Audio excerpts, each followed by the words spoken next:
give you a quick feedback or quick rundown of who we are, because the size and the scale really made a difference to some of the decisions that we made. We have 11 offices and 32 operating divisions. And at any given time, we have about 200 active job sites all across the country, and they range anywhere from $1,000 to $600 million.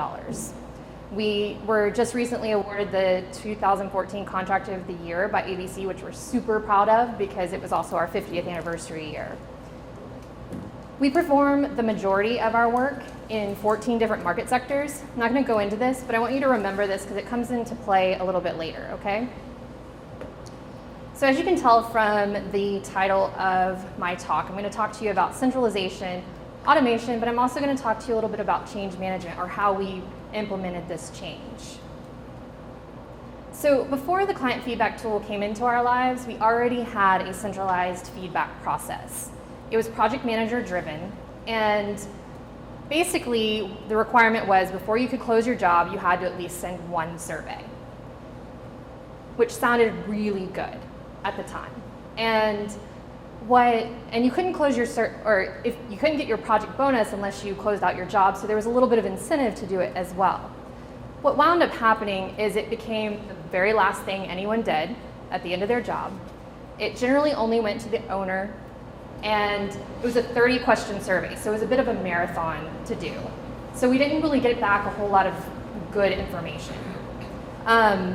And we have about 300 project managers. So the fact that they were driving this centralized process meant that everyone was kind of doing their own thing. It was random, very hard to wrap your arms around and control, I guess is the right word to say. And it became something really the check the box syndrome. Let's just get it done, let me close my project. So when we started looking at revamping our feedback process, there were a few directives we were given. We needed to come up with a consistent feedback process across the company. It needed to be time sensitive. We needed to be getting feedback before we're ready to close out our jobs so we can change some outcomes. And the information we get back really needs to be useful information. And then for our project managers, they needed to be focused on building buildings. They didn't need to be focused on doing an administrative task like sending out surveys. So what we came up with works for us. And we went from project manager driven to project phase or milestone driven process. And we automated it as much as we could through the Deltek Vision integration with the tool, which has helped on our end of really administering this centralized process. We put the responsibility, instead of on the project managers, on our 32 division managers. So how it works now is each month, the division managers get an email telling them which projects are eligible for a survey. They decide who it goes to, and then they also decide who the recipients are, and will collaborate with their project managers for any of that recipient information as well. So then they let me and my team know, going the wrong way. They let me and my team know of any changes for those projects. We make the changes in Deltek, hit the button to send the surveys. And this happens monthly. And even though the division managers are the ones who are driving the process now, the project managers are getting all the alerts because the surveys are sent on behalf of them. So there's still visibility, still in the loop of everything that's going on. So what we have now in a nutshell is a largely automated process. Middle management is responsible for it, while still keeping their project managers that they're responsible for visible to the whole process.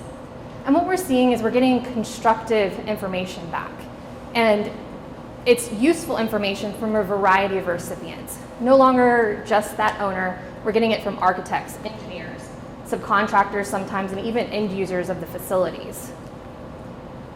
And for me and my team, we're dealing with 32 people in a very consistent process instead of 300 in a random process, which goes without saying. So to put it in perspective, in all of 2012, which was the last year that we were using our old process and our old tool, we sent 131 surveys. So if you remember, we have at any given time about 200 active job sites. That's less than one survey per project going out that whole year. And then just last month, in April, we had 162 surveys go out. So the amount of feedback we're gathering, it has grown exponentially. And each year we've seen the amount go up since we started using the client feedback tool as well. So how did we go about making this change?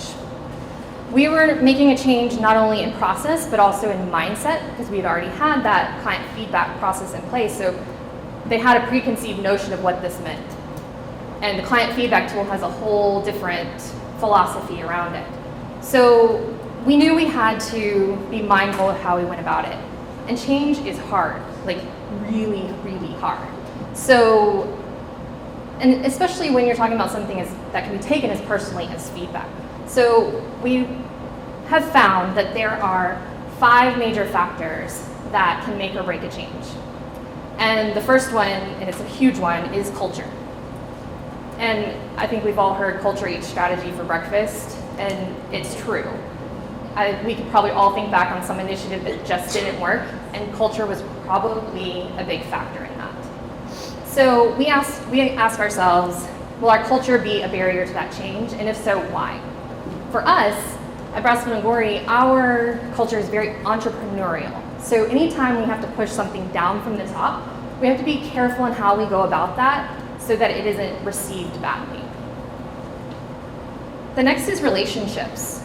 You know, when you're talking about feedback and honest feedback, how is that going to impact relationships between coworkers, between clients? And you have to be able to combat any fear around that.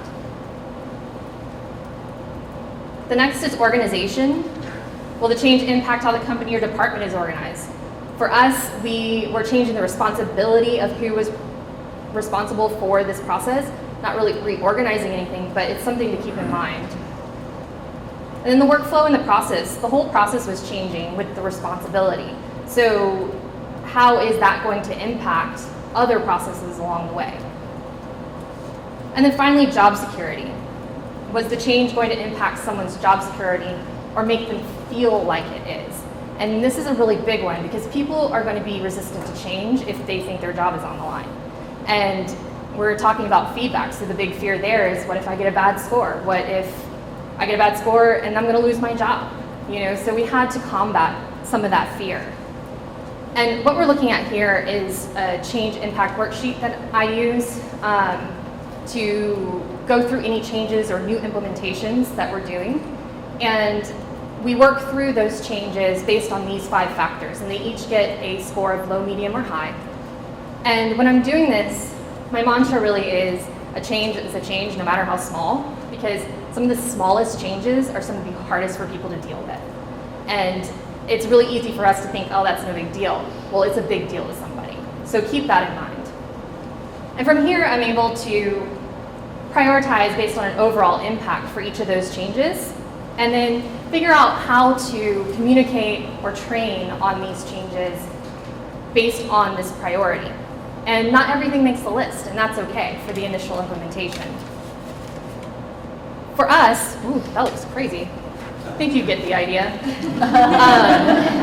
We went for a think big, start small approach with 2 project milestones and 2 standard surveys. We started with a mid-job survey. It gave us enough time to get some feedback on the project and be able to change or adjust anything we needed to change. And then an end-of-job survey to allow us to then measure those outcomes on those projects. And then from there, we just let it grow. And we didn't come out of the gate using every feature in the tool. There's a lot there. We knew it was going to be overwhelming for our people. We matured our use of the tool as our people got comfortable with this new process. For example, it took us probably a good year for everybody to get really comfortable with the new feedback process, even though we had already had one. And then in our second year of using the tool, we implemented a follow-up process where everybody could start getting comfortable with actually documenting that follow-up. And we went through the same procedures again of how are people going to take this? Is it going to be Big Brother? You know, so working through that whole cultural relationship aspects again. And it was okay if people were dragging their feet. We had to make it safe. I think everybody's talked about, you know, it doesn't matter about the score. But we had to make it safe. They had to see that nobody was losing their job because somebody got a bad score. And then we had to figure out really how to deal with the doubt and the fear that came along with this change as well. And I'm going to tell you just a couple of stories. You remember the 14 different market sectors I showed you at the beginning? Well, I had some of our heavy civil divisions come to me concerned and basically said it wasn't fair that they should be judged against these people building church projects. And church projects, you are literally heaven sent, like literally. And they bring you lunch, they invite you into the fold. They may or may not be well versed in the construction process. Whereas these guys building power plants, not really like that. Typically engineering heavy, and engineers tend to not want to hug you at the end of a project, no matter how much they like you. So they had some fear over this. And what I had to make clear to them was that they weren't being judged against these church projects. They were being evaluated on that project with those processes with that client. And it was all about continuous improvement. And that's really hard to argue against. You know, no one person, no one project is perfect. We can always get better. And that made it feel okay. They were still slow to adopt. They send out like a couple surveys here, a couple surveys there, and kind of getting their feet wet to figure out, am I really being judged by against these church projects? And they saw they weren't and have gotten on board. Another example came in the form of a regional president who was looking at some summary information and noticed that his region had a lower average score than this other region. And so I called Ryan and asked for some help in addressing this, because I mean, data is data. Can't say no, they don't. So we started digging into the information and saw that while this region that had the higher average score also had a higher percentage of scores below met expectations. So I was able to go back to that regional president and show him you can't just look at average score. There's a lot that comes into play. And that this other region that he was so concerned about had some big swings in feedback, whereas his region was really hitting it consistently. And that made it feel okay. It made him feel good that he wasn't number one. So I guess the bottom line, what I'm saying here is to be creative when you're dealing with that doubt and fear, and use your resources. They're the experts. They can give you a different perspective, because sometimes we get stuck in our blinders with our own people and our own information. So to recap, where we were when we started this whole journey was a centralized, inconsistent process with really unusable information. It was kind of a waste of time for everybody involved. And where we are now is it's still centralized, it's largely automated, it's consistent across the company, and we're getting valuable information, like truly valuable information, not just in comments, which are way more than we ever thought we would get, more than we ever had before, but also in the type of data and analytics that we're able to get out of the tool to help us make some better business decisions as well. So I'm just going to leave you with a quick quote from our CEO.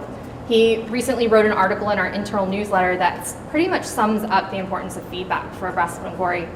And he says, basically, it doesn't matter how big, small, hard, or easy the project is, we can always get better. He's setting that expectation. And that we can also show our clients that we value their opinions.